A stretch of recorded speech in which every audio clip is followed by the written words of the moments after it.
Thanks for joining me as I show you what I learned installing Barkbuster handguards onto my Honda 750 Transalp. If you're watching this video, you probably have just installed or getting ready to install Barkbusters on your motorcycle. This is my motorcycle here, a Honda XL 750 Transalp that these go for. Well, there are other videos out there that will show you how to install it. However, the instructions are not real clear right here because no instructions come in the box itself. I've already installed mine and got it done, but it took me hours. But I wanted to show you a few things I learned. One, when you open the box, your parts are in there, but there are no instructions in there whatsoever. I struggle with that, and I looked at other YouTube, but I found out if you use this QR code on here, on the box, it's pretty small, but it will take you to their website, which is barkbusters.net, not .com, but .net. You'll go into their website, be sure that you put in bike-specific hardware kit. That's one of the options you can click on because that's what it is. It'll be a code right here. This one is BHG 108 blah, blah, blah. So then find the BHG 108 or whatever your box says, and it will give you at least the parts outline and diagram. Still doesn't tell you how to install it. It just shows you the diagram. So you got to work from that diagram. A lot of things I learned in the process of doing that I'm going to share with you in this video. One was using a little piece of a rubber inner tube from a bicycle, but I'll show you all that in a minute. And hopefully this will help you in your installation, or at least answer some questions that you might have for the handguards. You know, the Barkbusters consist of several parts. The main part is this frame right here that goes into the hand grip and of course connects over to the handlebar right here.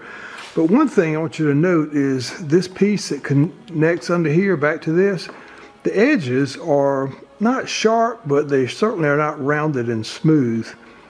And I'm going to show you a little trick about that in a minute. The other thing is, when you do the right handlebar one, if your throttle doesn't click back, which mine did not, then where the instructions tell you to add one washer in here, put two in there. And the washers go inside this part first, and then two washers, and then the 17mm spacer that goes in there. And if you do that, it will click just fine. You won't have any binding.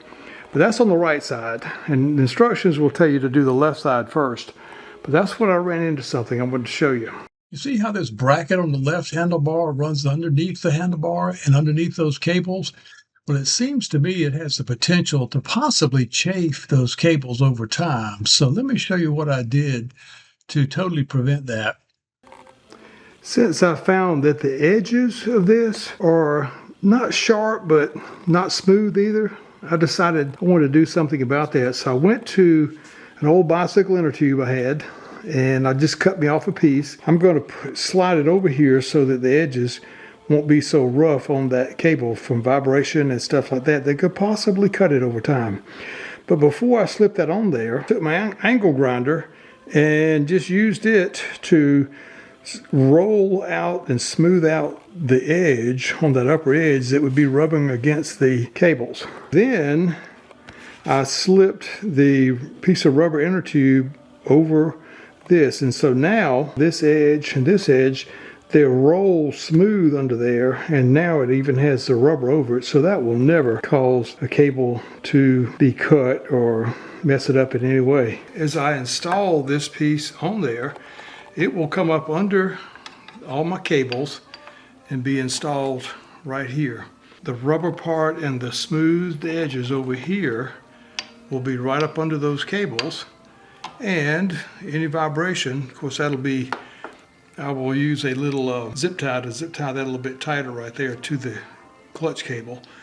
But now that will keep vibration from messing up those cables. So just a little hint, maybe that'll help you. As I finish putting it back together, you'll notice the bracket is now under there. I'll get that on there good and tight. And finish tightening these right here for the handlebar. And I feel so much better about that will not be rubbing now. So just to keep that tight, I'm going to put a zip tie around it, just around the cables themselves. That just kind of keeps them up and out of the way. So let's loosely.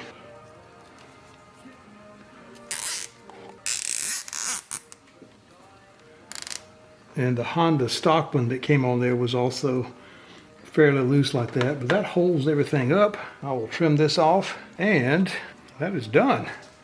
So anyway, I feel so much better. That rubber part will keep it from chafing. Well, I hope some of this information helped you a little bit and you found something useful out of this. If you did, drop me a comment. Let me know what helped you specifically, or if you have some suggestions that could help others do it a little bit differently. But if you got your Barkbusters installed, congratulations. It's really not that hard, even though the motorcycle shop here told me it takes them about 2.5 hours to install one. So that's a lot of labor at what, $125, $150 an hour. So you can save yourself a lot of labor. But the key is here on the QR code and a couple little hints I just shared with you. So I hope that helped. It's just something I learned. So if I could learn it, I'd share it with you. Hopefully it'll help you too. Thanks.